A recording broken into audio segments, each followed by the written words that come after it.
Please take a moment to listen to this disclosure from the Common Ground podcast. The Common Ground podcast is dedicated to exploring commonality among individuals with diverse perspectives. Our guests may present unique worldviews related to health, psychology, and overall well-being. Please note that the Common Ground podcast does not directly promote or endorse any specific ideas, concepts, or actions discussed during our episodes. Listeners are encouraged to approach the information shared with discernment and to consult with their mental and/or physical health providers before making any changes to their health or wellness practices. The views expressed by guests and hosts are their own and do not directly reflect the opinions of the Common Ground podcast. Your well-being is important, and we advocate for informed decision-making. Thanks for listening. We don't see. We're too close to it. We don't see it. And so somebody else, they can kind of hold that mirror up and show us what we need to see. Like the first thing or one of the biggest things that people misunderstand about human communication. How many times have you heard somebody say, I didn't mean that. I didn't mean what I said. That's not an okay excuse. It's not anything. I mean, look at the Tiger King, right? It's like, you really could I love that you used the Tiger King. That is so funny.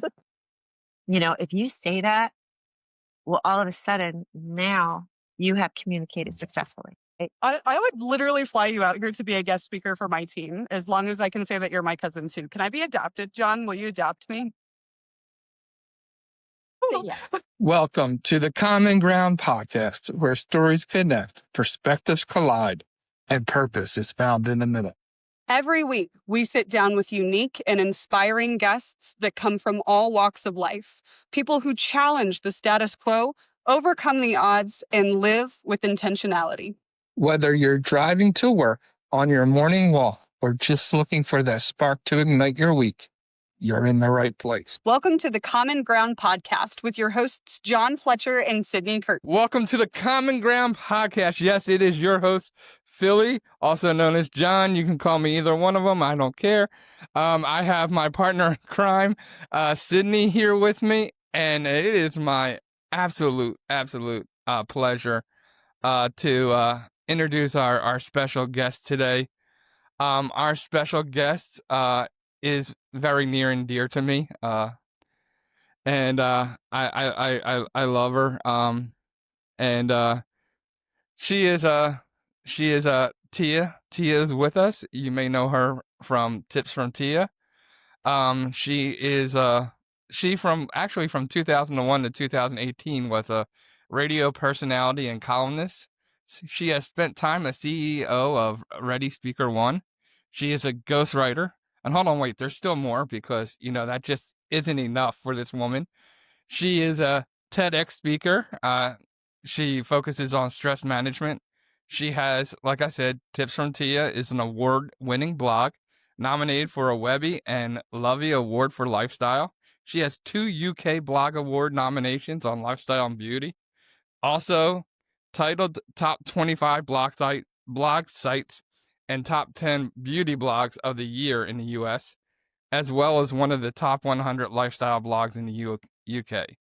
She is a communication specialist, and if you ever go anywhere in public with her, she will meet the most important people. I know from personal experience. Thank you. She is, like I said, she is near and dear to my heart, as she is family to me, and I love her, and she has been somebody who I've grown up and just gotten to just watch turn into an awesome woman, and she is just a powerhouse and to be reckoned with. So we welcome Tia Cristy to our show. And how you doing, Tia? My goodness, what an intro. Thank you so much for having me. I'm blushing over here. Wow. Thank you. That was incredible, John. And I love you too. So thank you for having me, Sydney. Thank you so much. We're so excited to have you here. We're stoked. And so, Me too. and so normally, the way we start off this is I tell a joke. It's the corny dad joke of the episode. So Bring it. Make me proud. Make me proud. hold on, let me get you I ready? love jokes. You ready? Yeah, I'm ready. Ready. Cool, we're ready. All right. I hired a handyman and gave him a list of things to do. When I got home, only items 1, 3, and 5 were done. Turns out he only does odd jobs. Oh, Good one. that wasn't bad. Wasn't bad. I like it. with that, Stay. It can stay. with that, I hand it over to my lovely partner in crime, somebody who makes this job very easy. Sydney, I hand it off to you. Well, Tia, thank you so much for being here today. You have one hell of a resume, which is something that I have on my bio too, and you one up me. And I'm so excited to learn a little bit from you today. And I hope that all of our viewers have something really awesome to take away from this episode too. First of all, I mean, tell us just a little bit about you outside of your extensive award-winning awesome self. Like, where are you calling in from today? So I too am Philadelphia area, so Okay. it's a wonderful, wonderful town, and John and I, like you said, we had the pleasure to grow up with each other and, got to see all the tough stuff that I went through trying to get to this point. But, I think what's really amazing is I've never been afraid of trying something new. I think that's really what it came down to. I knew that I was supposed to, share my gifts with the world, and I was put here for a reason, and I just kind of always wanted to figure out what that was, I love and that. Yeah. sometimes it was simple, sometimes it was challenging, it was just awesome. Right. No, What a that's journey. fantastic. Well, and one of the things that I think a lot of our society really struggles with that is our topic of the conversation and brings me to my next question for you is communication, right? You've got a lot of stuff on your resume that we could make an entire series out of, and it would be a blast of a series, but we kind of honed in on something that really is an area of expertise for you and is really crucial in our generation today as technology and lack of connection have taken away from our ability to communicate as people. So all of that being said, to ask you, what is the important message that we are sharing here on the Common Ground podcast today that we want to really, really delve into for our viewers?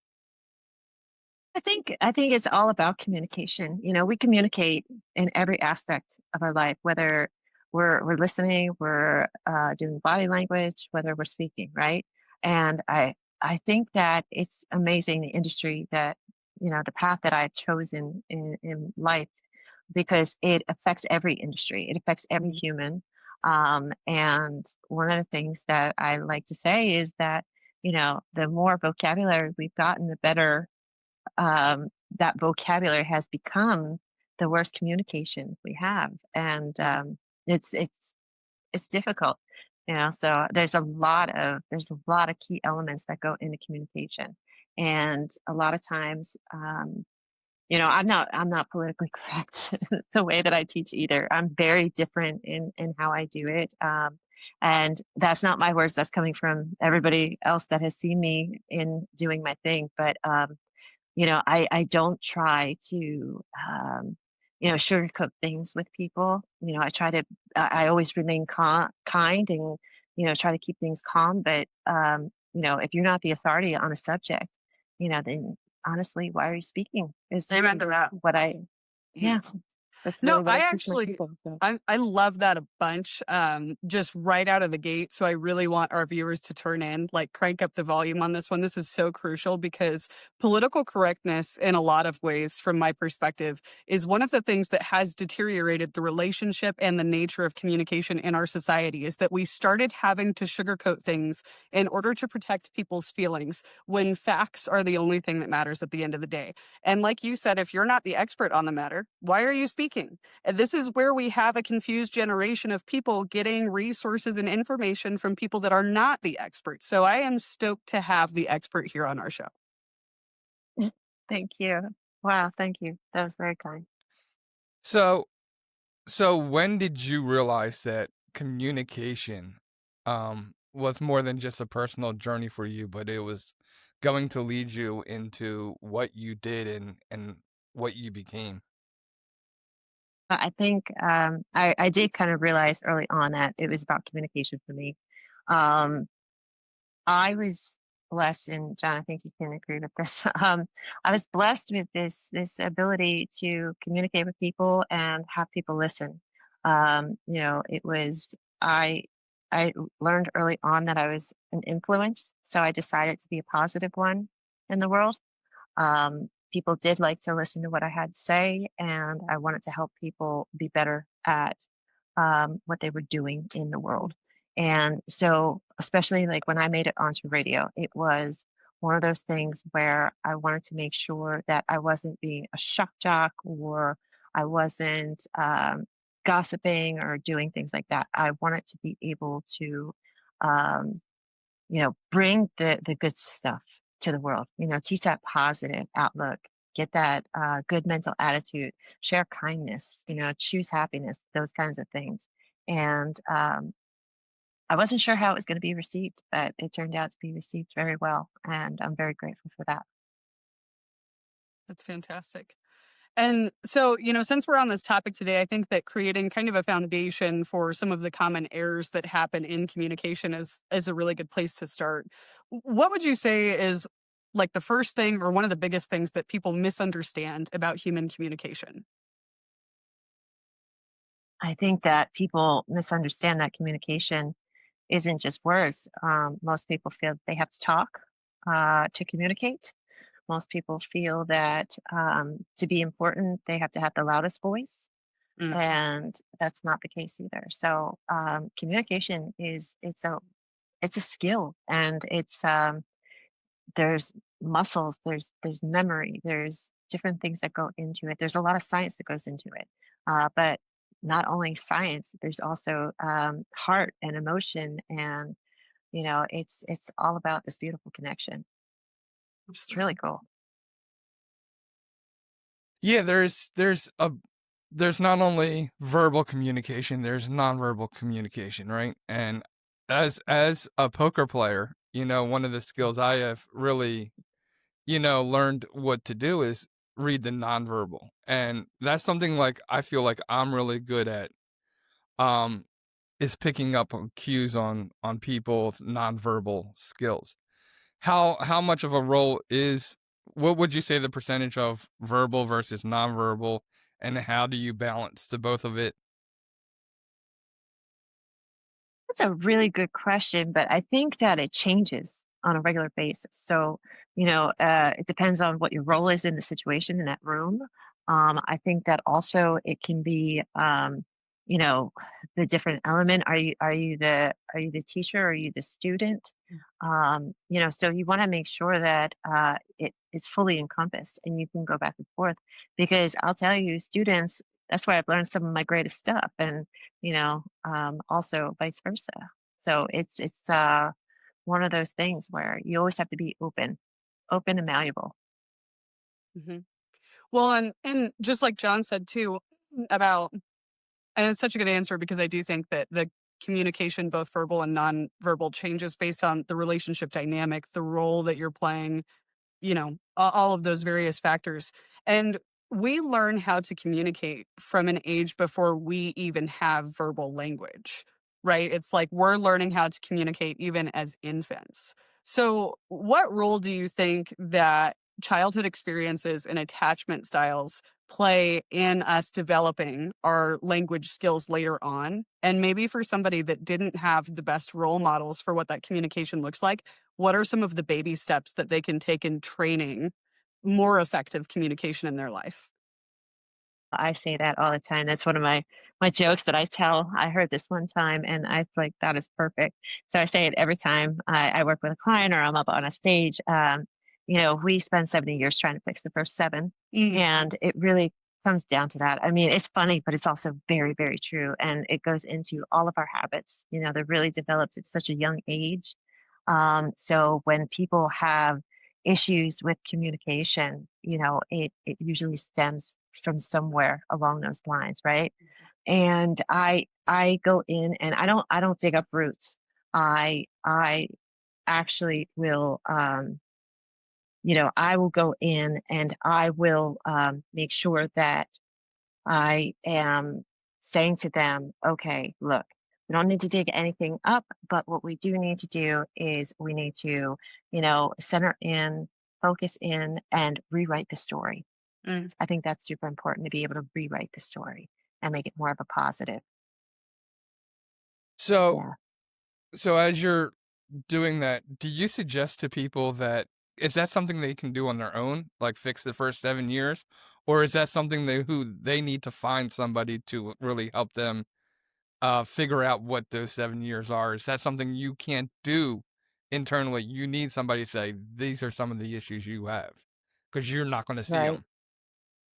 Yeah, I think sometimes people can kind of go through, figure it out, but I think that it is much more helpful when you do have someone, helping you through that process. Because there's a lot of times, we don't see, we're too close to it. We don't see it. And so somebody else, they can kind of hold that mirror up and show us what we need to see, um, and how we can fix that. So, like a lot of times, what'll happen is, let's say you have somebody that talks really, really fast, and I'm not saying this for all the fast talkers out there, because it's a little bit of a dig that we have to do.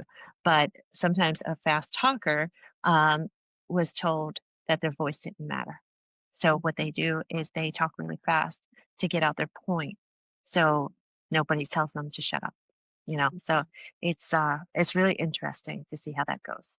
Mm. Mm-hmm. Yeah, absolutely. What would you say, and even regardless of, because I mean, we all have trauma that we have to heal from, and that reflects differently in our communication styles in our life across several different topics. Since we're talking about communication today, what are the three most common mistakes that you see individuals make in both professional or relational communication?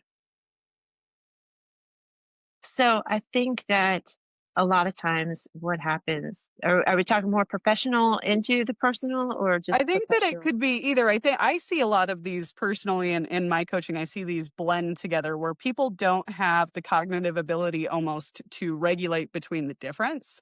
I know people that have a really hard time, especially if they have things that they haven't healed from, separating their work and personal life. And so I frequently see it blur those lines. But from your perspective is what I'm really asking. So either.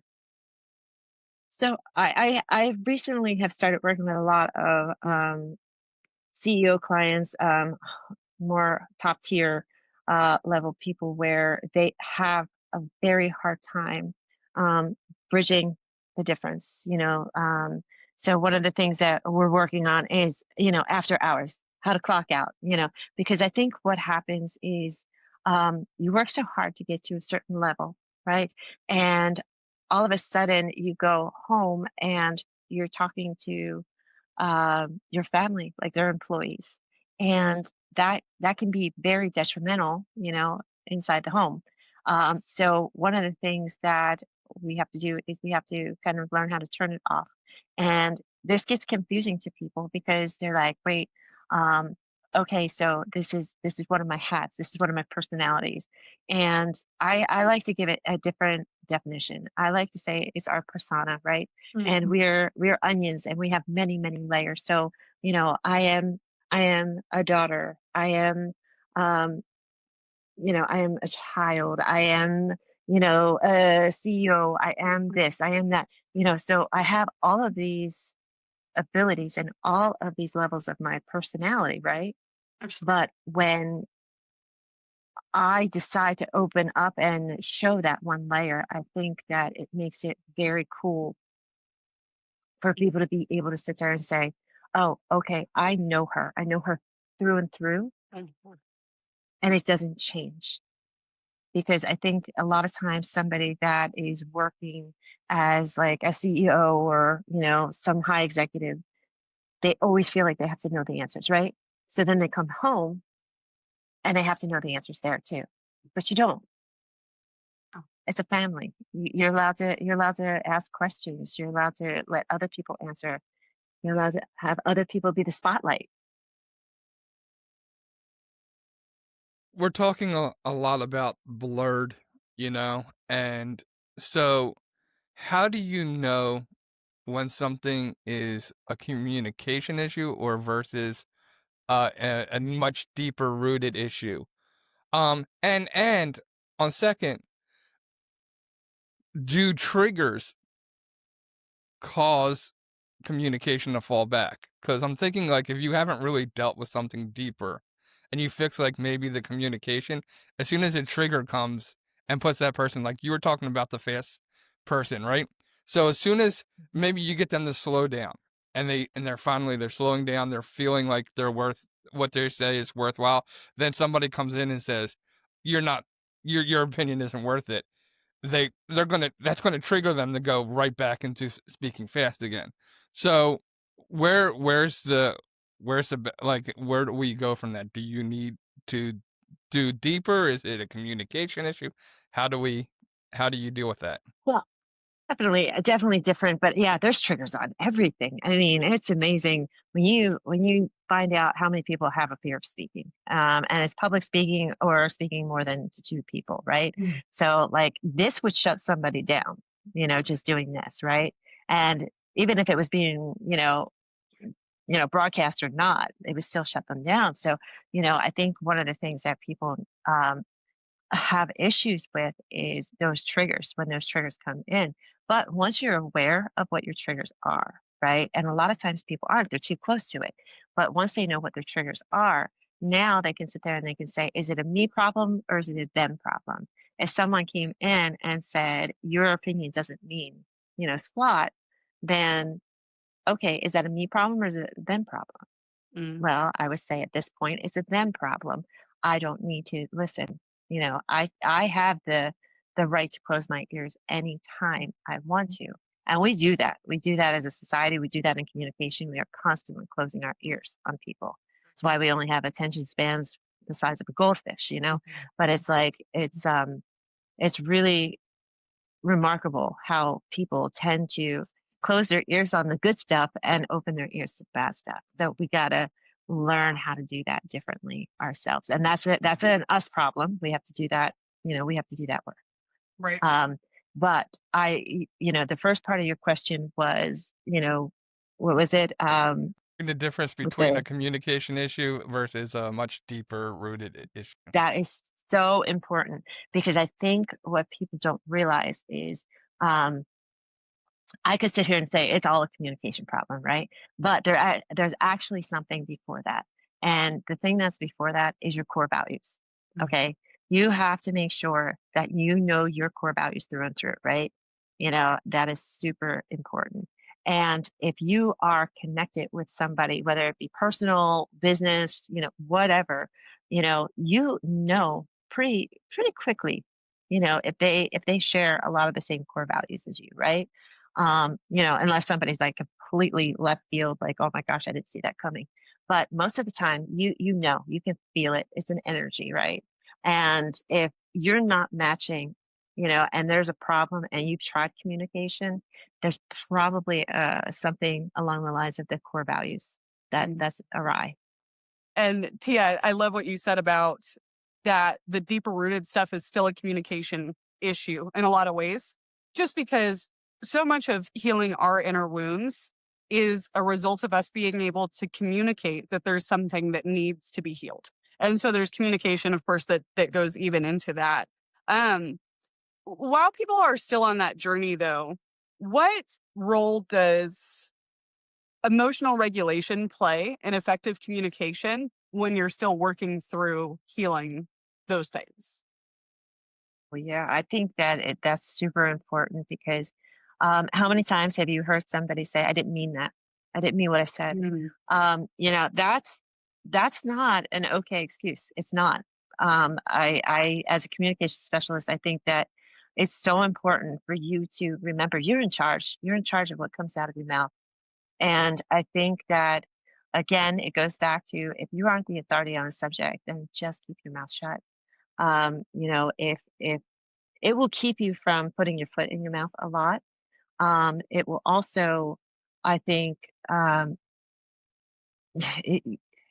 it really shows the change in the world. Okay, so one of my big things that I talk about when I'm on stages and with clients is, if you are not giving a gift with your words, then you shouldn't be talking. I am a big believer in that. So even if you are the authority on the subject, if you can't give what you're about to give as a gift, then shut up. And that's why I said I'm politically incorrect with it, because I'm like, shut up. Like it's important just to keep that mouth shut, because how many times, and it was a great example yesterday. I was in a store and somebody walked by asking a question to somebody that worked at the store. I knew the answer, but why would I get involved? It's not my job. It's not my time. Okay. That person is the authority on the subject. I'm not, even though I know the answer. I don't need to speak. You know that Why though? You're Most of the smiling, time when John. I go to King Supers, they don't know what I'm looking for is. So your local grocers are more educated than mine. And that's true too. I mean, let's say for example, right? In that case scenario, the person that was in the authority didn't know the answer. Well, now all of a sudden I become the one that is the authority and I know the answer. I can give that gift. But Yes. until then, it's not for me to get involved. I mean, people sit there, and we live in a strange time right now where it's, do we get involved? Do we not get involved? You know, and all of this stuff. And I think when we really bring it down to what I am saying, am I getting that as a gift, or am I just getting it to hear myself talk? Super important to determine the two. You know, it's funny as you're talking about this, all I can picture is the commercial where the guy's teaching the people how not to be their parents. Yes, yes. I love him. It's one of my favorites. Yes. I want to go back for a second because you said something earlier which I want to touch on. You said that very early you realized that you were a person of influence.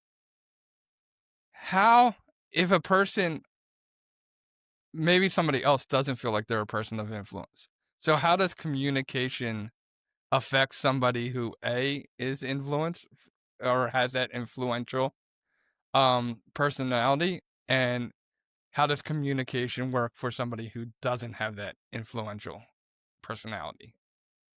Well, I think, it's super important. Remember, not everybody is meant to be up on every single stage. Not everybody is supposed to have influence to the world. Some people are only supposed to have influence to, the country. Some people are only supposed to have influence to their community. Some people are only supposed to have influence to their household. These are all okay things. It's it's not one is better than the other. It's what is in you, what is in your heart, what was put there. What's your job, right? And I think knowing that is important. I've talked with many people where they're like, I don't want to be on a stage. That's good to know. That's really great to know, because if you don't want to be on a stage, then there's a different direction that you need to take in communication, and that is so you can walk into a room and have, a compelling story.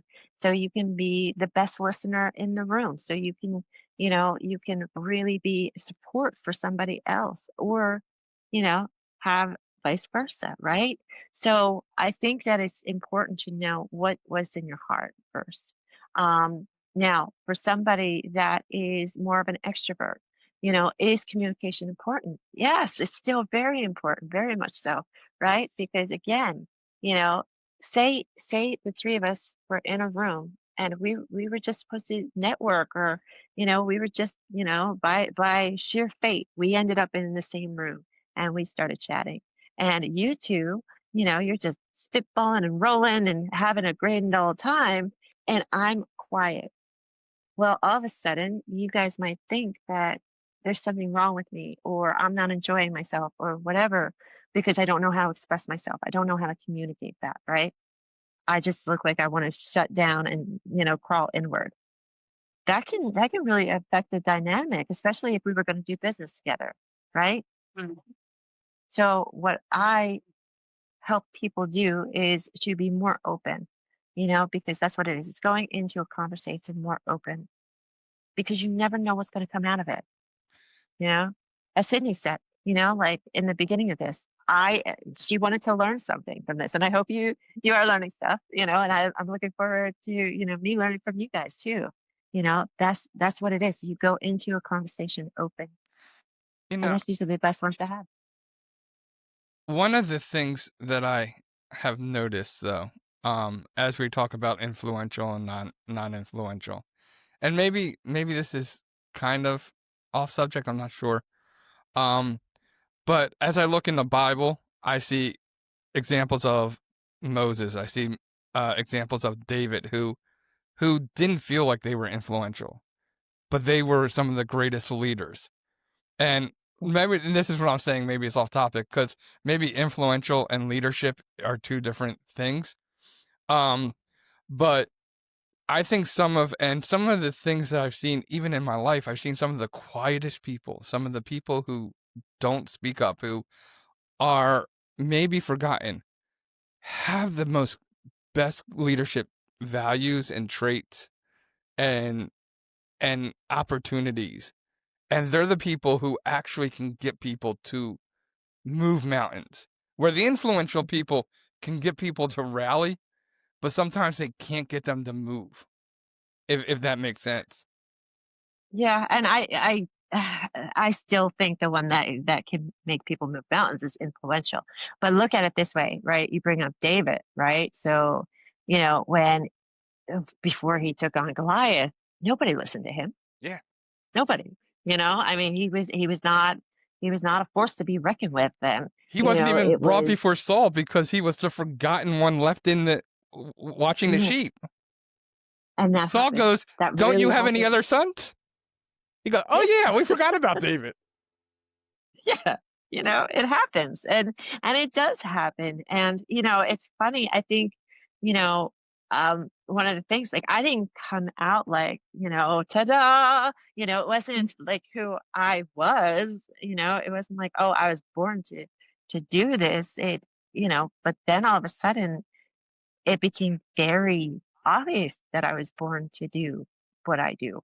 And John, I mean, you know me personally. It's like when Zoom first came out, I had to like hide my face on the video because you put a camera in front of me, and I'm like, I freak, But now I've gotten a whole lot better at it because I've been exposed to it. I have to do it. It's good for my work. People need to see me. I need to see them. So boom, right? So that's kind of like what happened with David, right? Nobody would listen to him. All of a sudden, boom, he takes down a giant, and now everybody wants to listen. That's how it happens, and that goes along with core value matching up with communication. You know, and I think that, again, I will say it again and again and again. You need to know what's in your heart. You need to know what's been put there because, sitting there and saying, oh, I want to be famous. Why do you want to be famous? Like, that's just a weird statement. Yeah. And people say it all the time. They say it all the time. Why do you want to be famous? Because you could be famous for anything, anything. I mean, look at the Tiger King, right? It's like, I mean, you really could I love just that you used the Tiger King. That is so funny. really, I mentioned him in my TEDx. That's Oh why, my. yeah. He gets more publicity from me probably than he does Oh, that's anywhere else right hilarious. now. But, I think that it's important to know like what's really in there, right? So like, somebody said to me recently, "Hey, I want to be a singer." Okay, what do you want to do about it? Are you singing? Are you taking lessons? No, no, no. Like everything that I asked, it was a no. And I said, then do you really want to be that? Yes. You know, I mean, it's really what it comes down to. I knew that I was supposed to make an impact on the world. I knew that's what I was supposed to do, right? And so as I was sitting there trying to figure out, what is it that I'm supposed to do, and I really was racking my brain. But here's the thing, I have tipsfromtia.com, right? And that's a site where I just have health, beauty, life, home, sexual health, mental health. It's all lifestyle tips to make the uncomfortable comfortable. I've been doing that since I was a kid. Okay. I'm like, they used to call me MacGyver at school because I always knew how to fix something, right? So, how did I think this useless information could impact the world? I thought it was a waste of time. I really did. But so I really didn't think that it was going to make a difference. But it was so incredible when I ended up starting the website, which was like 12 years ago, 13 years ago at this point, I started getting people writing me, like it blew up like in 6 months, which is crazy to me. But I started getting letters from all over the world, people thanking me for helping improve their life. And I mean, what magic, like to me, that was absolute magic. It was like my simple tip on, how to reduce a sugar rush, became something that was life-saving to this woman who was struggling with her 3-year-old daughter. That's incredible to me. And I thought, yeah, I'm not going to call it useless information any longer because it's useful to somebody. And that's really what influence is, right? When you are giving something to somebody else as a gift and it impacts them in some way, right? And there's positive influence, there's negative influence, and it's up to you to decide which one you want, right? So, the thing that I think most people um, mess up with is that there's copycats, right? So like when Howard Stern came out, right? I'm not a Howard Stern listener, but I have to say I respect the man because, being in that industry, he found his shtick and he made it happen. And, I don't know if I agree with what he even talks about, but it's like, the fact is he went out, he did it, and it was gold. It was gold what he did, right? But then after that, how many people tried to follow exactly in his footsteps? And it just turned into raunch, like it was not entertaining. It was, oh gosh, why am I listening to this? It had a lot of that, resistance feel to even listen to it, right? So I think when we're trying to figure out like who are we? What are we supposed to be doing? We really need to look again inward and figure that out. And, you know, it's not, don't, since I said that, please don't think that it's like, oh, well, somebody else is already doing it. I can't do it. No, I'm not saying that. I'm saying be you and do it, boo, like make it happen, whatever it's supposed to be. Yeah, do it authentically. No, I love that. And it's true. People try, and I think that's where a lot of people fail. It's not that the idea is a bad concept or that it's not profitable or that it's not possible. It's that when you use someone else as a point of reference for how you're going to create that foundation outside of the skeleton of how to get to that point of success, you take away from the authenticity and people don't see you for you. And that's why the people that are big in their industry have gotten to where they are, is because of that authenticity factor. I tell people this all the time, even in sales, my sales team. People buy on emotion and they justify with logic, but they are first sold on how someone makes them feel. And then they use logic to reinforce that decision. And it's the same thing that goes for communication or somebody's life path. So I love that takeaway. What? Well, really, just real quick to add to that, they always say, people work with somebody they trust. And Yeah. I break it down even further. No, I trust that you know what you're doing. If you're a dog groomer and I walk in with my dog, I trust that you know what you're going to do, right? But the fact is, people want to work with people they like. So it's about making that connection. There's an entire book written on that. It's called I'm sure there's several books written on that, but the one that I really like because it's short and packed with information is called The Happiness Advantage. And it's the psychology of the simple fact that people buy from happy people. And the book uses the example that if you were to walk into a mattress store and I'm going to go buy this Tempur-Pedic, like this is the mattress that I need. I just need to find a store that has it. And if you walk into that store and they have it, but the person that addresses you or greets you immediately puts you off in one way or another, or feels disengaged or disassociated from the events that are happening and the purchase that you came in to make, that a alarming statistic of people will literally leave that store to go find the next mattress store nearby for the same exact mattress just because they don't want to purchase it from that individual. 100%. And we saw that. Everyone saw that. Anyone who saw the movie Pretty Woman, it showed that Yes. immediately. And that's why people love it. It's exactly the truth. That is real life. People want to work with people that they like. Yes, they do. So what was you've talked about your TEDx a couple times. What was that about in a little more comprehensive breakdown? So my TEDx, that was kind of awesome. What happened was I had just left the station due to the pandemic, right? So when the pandemic happened, everybody kind of panicked and didn't know what to do. So I kind of went back to my writing roots, and I had always wanted to do a TEDx, but I didn't think that was the time to do a TEDx. I mean, I was kind of in this limbo. I don't know what I'm doing, and um, I got selected for a TEDx, of course. That was the time.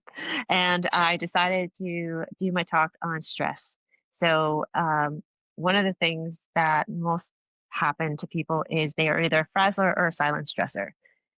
And you really need to figure out which one you are so you can help combat that stress. And I go through it all in the TEDx. But what happened was my TEDx ended up going viral, and TED picked it up. And so it kind of changed everything once I did that TEDx. Incredible. Yeah. Yeah. So that was a lot of fun. Yeah, I bet. Yeah, and what an amazing talk. I remember watching it, and I'm so proud of Tia. It's funny because I watch TEDx all the time, and you looked familiar, but also John had talked about you. So I think a part of my brain was just like associated with you. But I guarantee that when I pull this up, and we should link this in our podcast, John, too, so that people can watch that as well. But I am going to pull it up and be like, oh yeah, no, I've totally seen this before. Thank you. Yes, thank you for watching, and yes, thank you for sharing. I think it's such an important message. Stress is such an epidemic, and I just wanted to kind of do my part to help people kind of reduce that. And again, you hear these blanket reasons on like how to reduce stress, but I go in whether you're a silent stressor or a frazzler and teach you kind of how to really reduce that stress. I need So that like now, actually. We can talk more about it. It's fine. So as we talk about like TEDx and stress and stuff like that, one of the things that comes to my mind is one of the ways people watch TEDx is through social media. So how does social media influence communication for the positive, for the negative? What kind of keys can we take away for social media and communication? I think that it's just like everything else. There is a good side and there's a bad side of it. I think that, yes, as I said, that we have the attention spans of goldfish, less than goldfish actually at this point is really due to social media and having everything at the palm of our hand, because it is scientifically proven that that has shrunk our brains, and that's what causes us to have a lack of attention. But as far as communication, I think that it can be a superpower for some people, and just a kryptonite for others, right? So you look at how children have been more bullied due to social media. It's awful. I think it's terrible. Um, but then you have somebody who is an introvert that's never found their voice in any other way, but then to, take to social media and talk about, empowering women or how to support, the homeless or, things like that. And it's a beautiful tool. So just like anything, it has good and evil prospects to it. And one thing that I think is, important to know is that even in the written word, that is communication. And sometimes people can't speak, I know that sometimes things might be hard to say. So is it okay to write somebody a letter? Yes, absolutely. I mean, we do live again in a strange time where that can be held against you, in a business setting. It can be something that would, um, you know, go on file and be referenced again and again and again. Yes, that is absolutely true. But sometimes I think that, again, taking out the emotion so you don't say things you don't mean, we don't want that to happen. You know, being very accurate in what you need to say. Because I mean, I know that I think it's important in relationships, in personal relationships, to have an epistolary element to it, and that that writing. I mean, love letters from back in the day, they exist for a reason. It's really something where people were able to express some kind of beauty and put it into words. And it was, the pen and the paper, it allows you to be as corny as you possibly want it to be and, really share those moments and these different angles of your heart. So do I think that, yes, writing is a good way of communication? Absolutely. Yeah. But watch what you're putting out there. Again, it's, you know, what's the message and, really mean what you're trying to say. Just one time, I want someone to communicate with me via carrier pigeon. Like just one time in my life, I want a dove to come to my house and it could literally just say "gotcha." Like it doesn't have to be any. Like I just want a bird to come deliver me a note. If someone could make that happen, that's listening to this, that'd be great. Email me. I'll send Mhm. you the address to send the carrier pigeon to. So, I um, love that. it's I love true. I that. really do. Like smoke signals overrated. Like we don't need no wildlife fires, nothing like we don't need any of that. Just a carrier pigeon. That's all I'm asking for. I really don't think it's that complicated either. It can't be. Um, I think that social media too, like you said, it's inherently has its good characteristics and its bad characteristics. But I think that it's also like going on to the negative side of what it can do. And this isn't attributed just to social media necessarily, but I find that people these days have a really, really hard time, are almost conflict avoidant and don't know how to approach difficult conversations. What do you say to someone who needs help with approaching a difficult conversation? Well, I think that, again,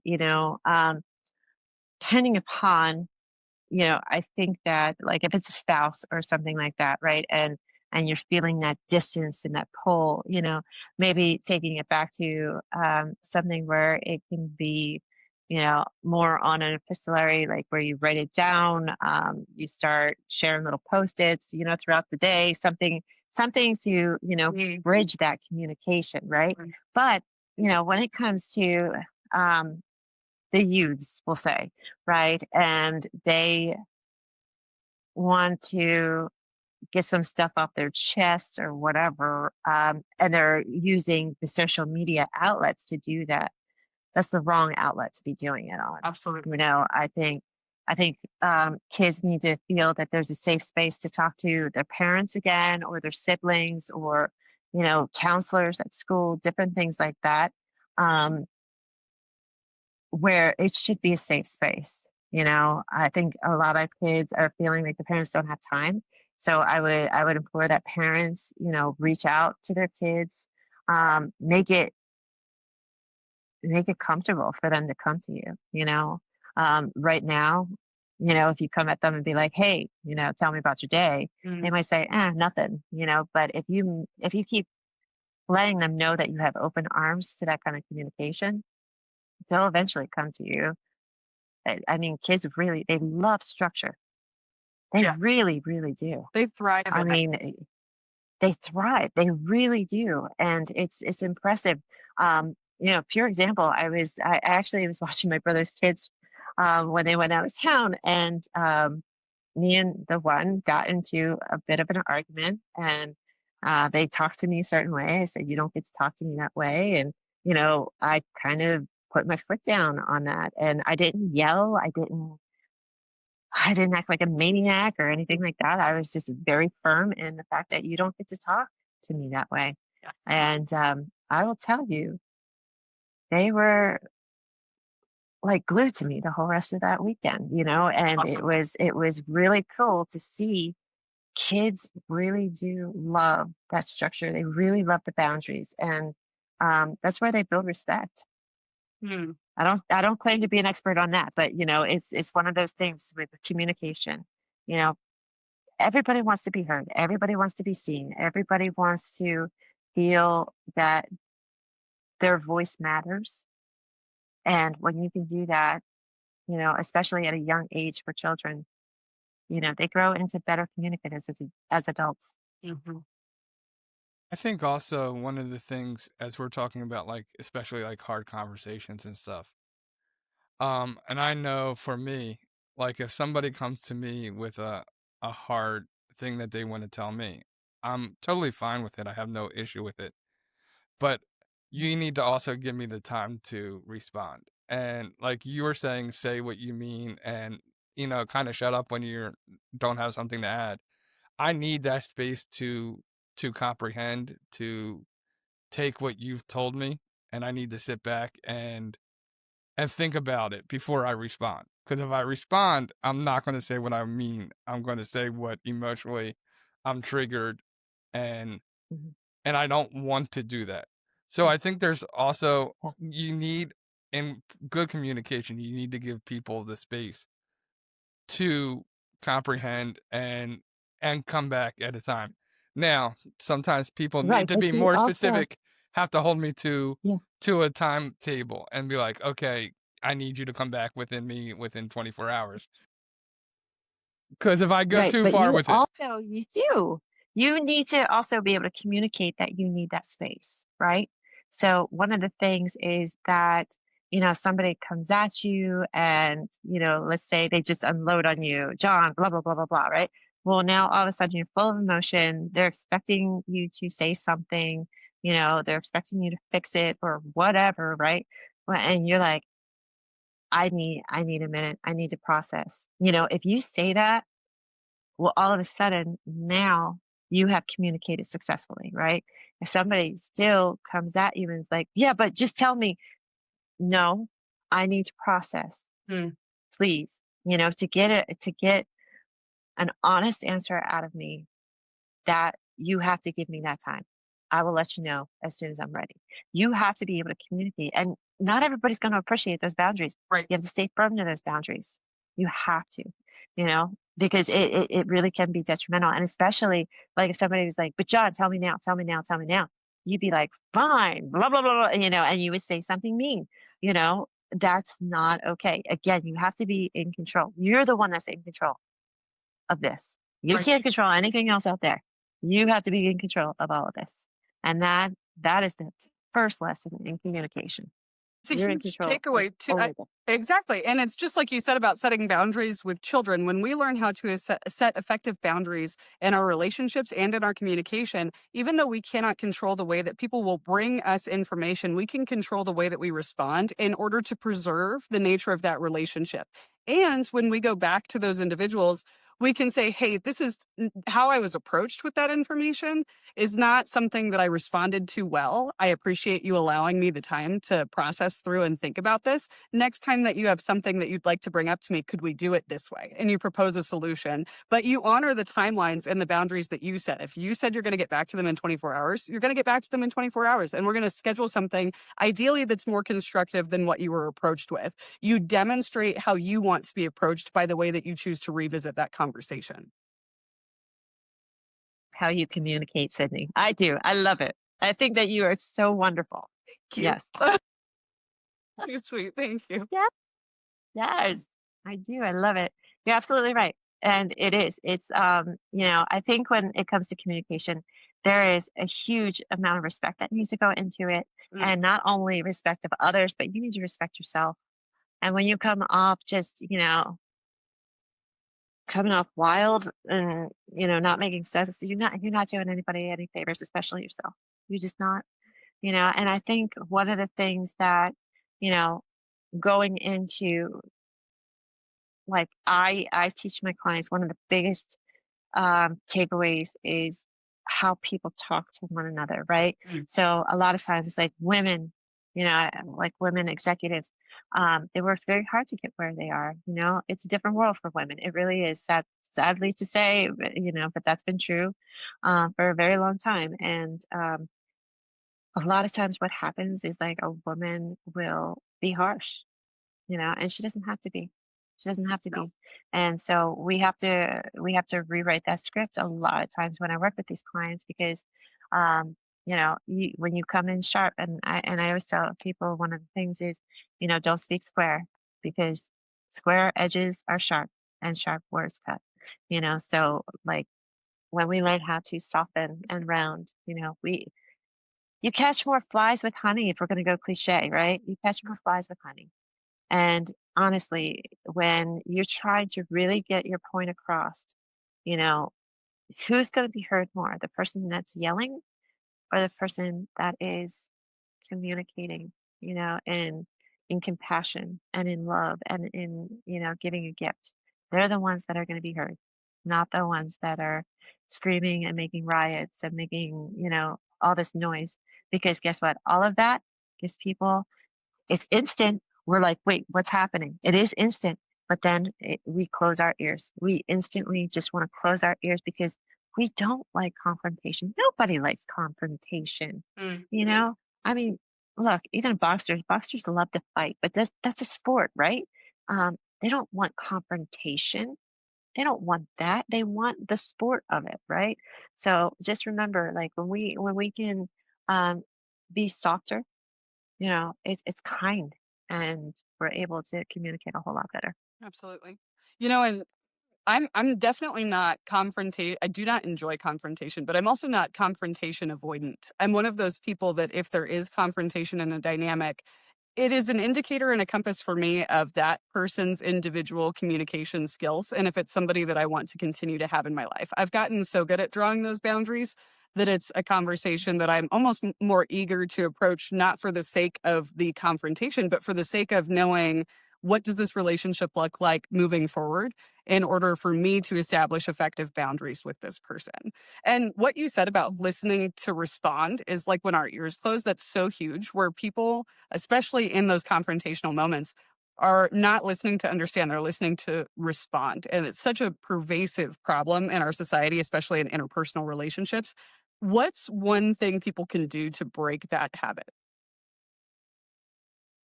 Well, I think it's listening is active.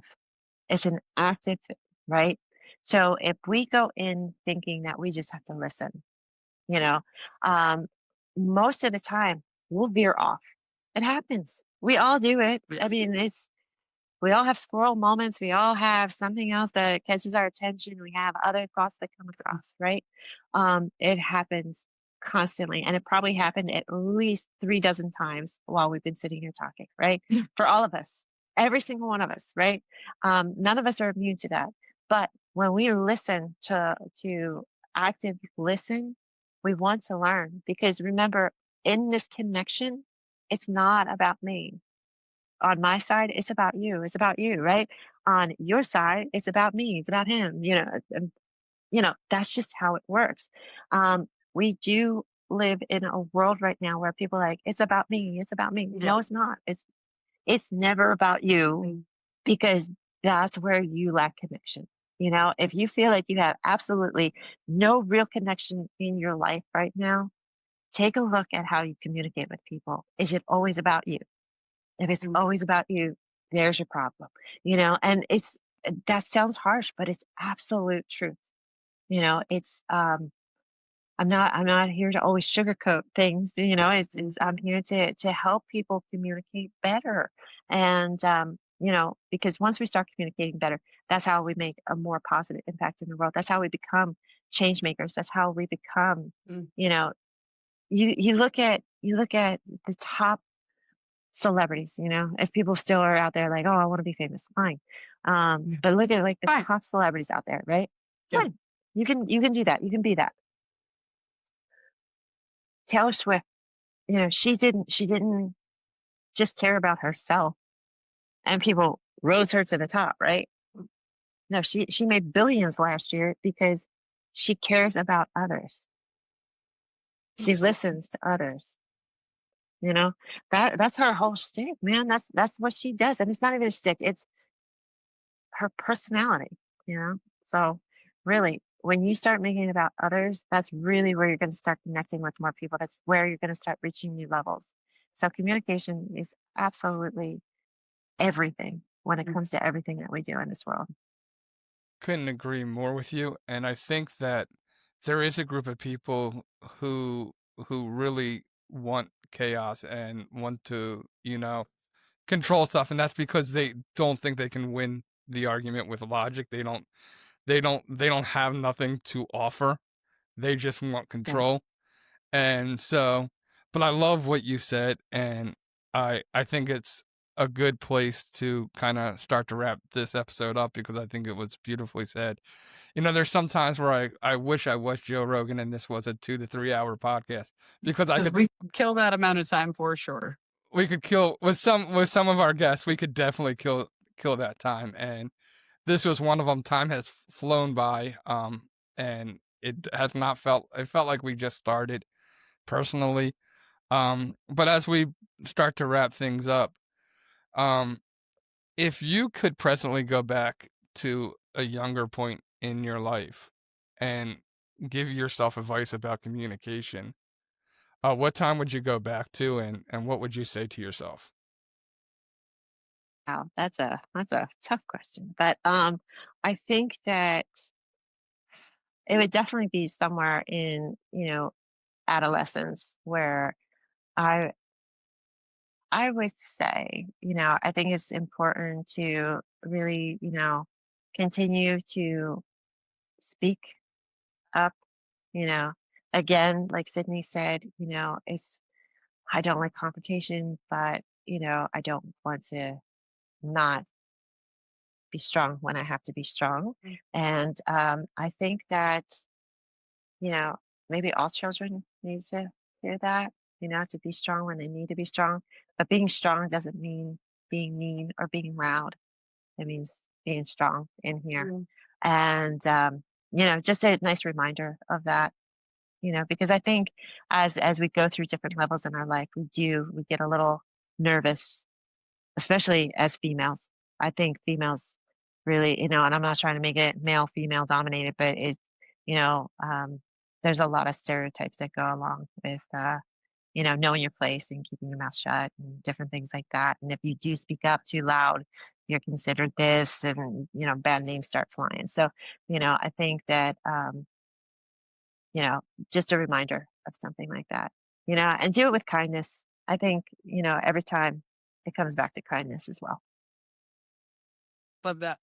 That in and of itself is a whole nother podcast episode, because all of my employees are men. I do not have one single female employee, not because I intentionally do that. It's just that I don't know what it is. Like, can't seem to hang with female leadership. They're used to having their boss be a man. So anyways, that's a whole nother conversation. So we're going to have to create a series here for sure. Tia, tell us what is next for you. I am doing a lot of different speaking all over the country. So stages, lots of stages this year. So that's really good. I'm really excited to be doing that. First time I was ever on a stage was many, many years ago. It was a sold out concert, and I had to fill 10 minutes, and they just kind of tossed me out there and said, go fill 10 minutes. And when I was able to do that and not pass out, I realized that that comes very easy to me, and it's something that I enjoy doing. So I'm really looking forward to this year and doing more of that. Fantastic. You're gonna kick some butt. That's all I know. Yeah, Thanks. So that brings us to our key takeaway segment. Key takeaways. And I'm going to go ahead and give my key takeaway, and it's I think the overall key takeaway is, adding value. Make sure that, I think you said early, don't speak unless you have something to add that's of value. Otherwise, shut up. And no, it's funny because I was telling somebody the other day and about shutting up. I was like, a lot of us go to God and we ask in prayer, like, God, give me the answer. God, give me the answer. And, I love the verse that says, be still and know that I am God, because being still is when you can receive. You can't receive when you're talking. And so what what I told the person is like, sometimes, God's saying, shut the fuck up, and he has to be that blunt. He has to be that blunt because that's the point. It's like, because we don't shut up. We don't shut up. We're like, give me the answer. And that stillness is that I feel like when God talks to us, he whispers. And the reason why we don't hear him is because we're talking. We're not quiet enough. And sometimes that's our thoughts. And I think that's true in communication too.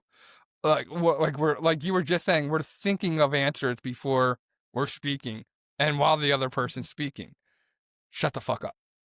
And that goes with your brain. It goes with everything, and it's just such a real thing. And if you don't have value, shut the fuck up. That was, in I case love you that. missed it, shut the fuck up was John's key takeaway. Just in case anyone was confused, that was the key takeaway. You make me proud. Which is funny because I hardly ever curse, but Oh, that's funny. I feel it's important in certain circumstances. It is for sure. Absolutely. And mine Absolutely. was that my biggest takeaway from all of this was that your words should be a gift. It's not just if you don't have something of value to add, like that's a huge part of that, but more so than just adding value, like what are you gifting somebody with your words? And I don't know that I had ever heard it put that way, but frequently in the atmospheres that I'm in the professional settings that I'm in, I typically bring some form of value. But if I deeply reflect on how am I gifting them this value or am I talking at them with this value? Because I get into this routine specifically with my staff where I almost feel like I'm sergeant drilled questions all day. How do I answer this? How do I address this objection? How do I convince this person of XYZ? And so instead of really delivering that value as a gift to this person that can use that constructively, not just in this scenario, I get sort of into this robo mode unintentionally, where it's just like, here's the answer, just say this. And then I'm on to the next thing that I'm dealing with. So making sure that that value is delivered in a little gift box. It's my takeaway. I want to work with you and your team. I do. I would literally fly you out here to be a guest speaker for my team, as long as I can say that you're my cousin too. Can I be adopted, John? Will you adopt me? I say yeah. You're already like my adopted daughter, so It's really true. Like that's a whole thing with us. Like this man is such a godsend to me, and Tia, you are too. I'm so glad that we met. This is awesome. We want to give you your moment where if everybody's radio had tragically gone silent for this whole episode and they pulled up to work and this was the last thing that they could take away from this episode, what would you want our viewers to know from today? Gosh, that this is a great show, first off, and I'm so happy to be here. But yeah, if it's coming from me and the lesson, I think, yeah, speak as a gift, and have kindness. Kindness is super important. And I think that, it's important to know that there's a difference between being nice and being kind. Those core values, it really is important. That's the first and foremost when it goes into communication. So know your core values.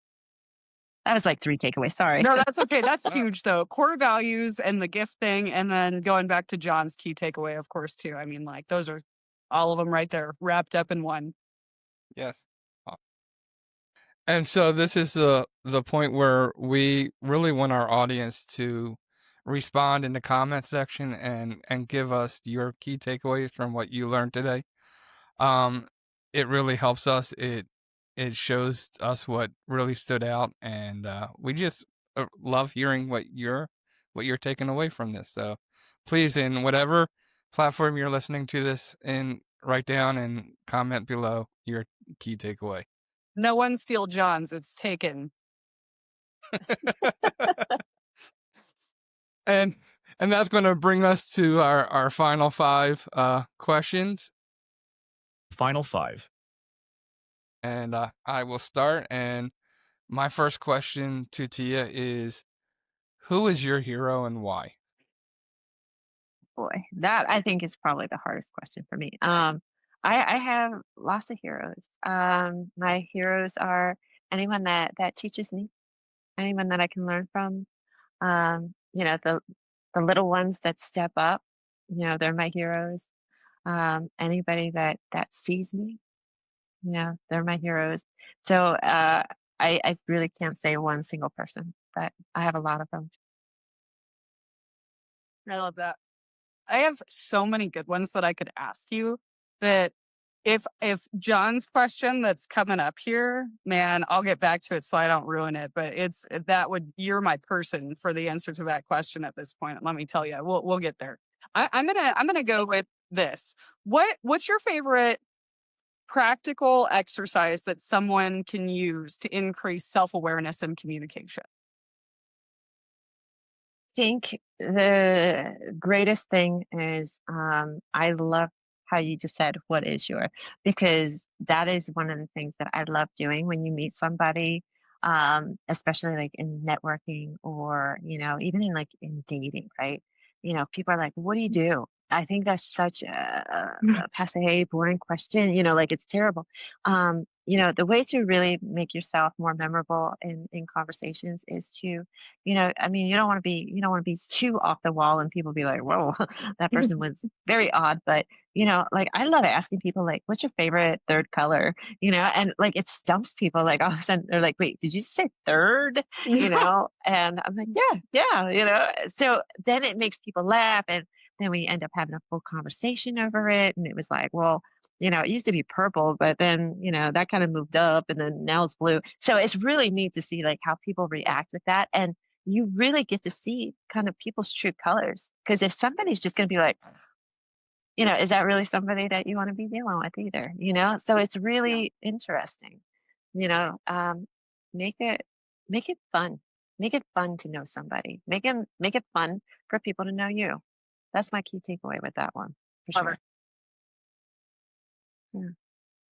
The next question is, and you can answer this any way you want to, but is there a book, either a book, a quote, a saying, a verse that has either had a great impact on you, changed your life, or something like that you live by? Oh my gosh, we could do a whole set on this. So book, I probably read Think and Grow Rich 11, 12 times in my lifetime. I love that book. I think it's a really great read. It's a tough read for a lot of people, and it's a long read, but definitely worth it. The Tipping Point by Maxwell. Wait, you know who it is. Look it up because I can't think right this second. But Max Gladwell, I think is how you say it. But such an important book. Such an important book. It's a short read. It's an easy read, but it really shows how like when you're trying to accomplish greatness, like there's that point where you hit and you feel like you're stagnant, but that really is the tipping point where everybody's, about to catch on and it's about to catch fire. So I love that book. One of my greatest quotes, I love all of them. So, but the one that I live by the most is don't mistake my kindness for weakness. Yes. Yep. That- That's home. That's my number one. Yes. I'm always preaching about kindness. So, I think that it's in. Just got a friendly reminder, friendly reminder. I appreciate that. Yeah. Mhm. My next Thank you. question for you is, what is the legacy that you hope to leave behind through the way that you've helped people to communicate? That is a great question. I love that. The legacy is really that I hope people just go back to a better communication.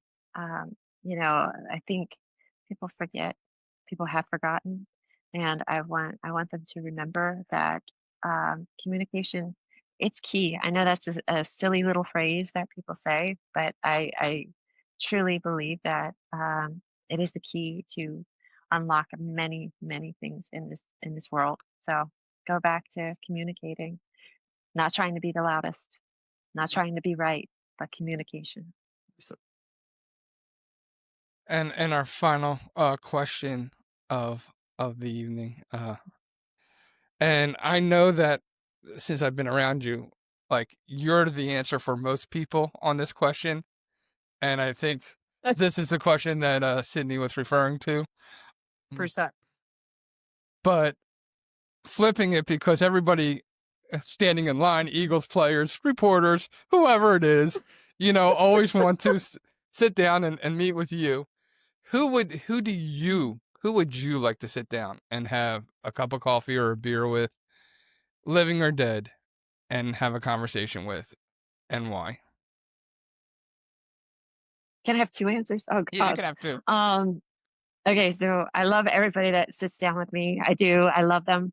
But I think that living would be Martha Stewart, because she has paved the way for everything that I'm doing right now. And I want to know what's next. So I would love to talk to her.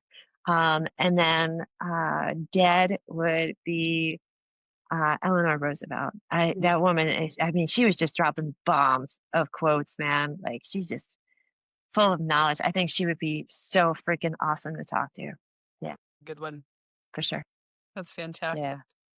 Well, Tia, thank you so much for being here today. We're going to drop all of the links to your socials and your TEDx talk. I'm really excited to go back and just confirm that I've seen it before. Tell our viewers, where can they find you and follow all the adventures that you're going on? Well, thank you. I would say tipsfromtia.com to catch all the cool tips that you're looking for. I'm in process of rebranding the site, but I think there's about 40,000 tips on there right now, which are pretty extensive. It's a rabbit hole for sure. But on social media, Facebook, TikTok, Instagram, X, it's Tips from Tia, all one word. And then Tia Cristy, no H in the Cristy, on LinkedIn. And seriously, just follow me there. Send me a direct message. And, I would love to help out people, that are looking to communicate better. I've got dibs on our first guys. Get in line. Jeez. I love that. Can't wait to fly out to see you. Yes, It's going to be that'd great. Well, it has been such a pleasure to have you out, and I know we would love to collaborate with you again in the future if it allows, because I know how busy you are. But remember, when we take the time to hear someone's story, it gives us the opportunity to find common ground. Thank you, Tia, for being our guest today. It has been a pleasure for me and Sydney to be your host, and you have been listening to the Common Ground podcast. Good night and God bless. And that's it for today's episode of the Common Ground podcast. We hope you're leaving with a little more perspective, a little more purpose, and a whole lot more inspiration. So thank you for joining us today. We appreciate it. Thank you to our special guest. If today's conversation moved you, encouraged you, or challenged you in any way, don't keep it to yourself. Share it, rate it, leave us a review. Your support helps us reach more people who need to find their own common ground. So for John Fletcher and Sydney Curtin, we'll see you right here next week, same time, same place on the Common Ground podcast. Make it a great week.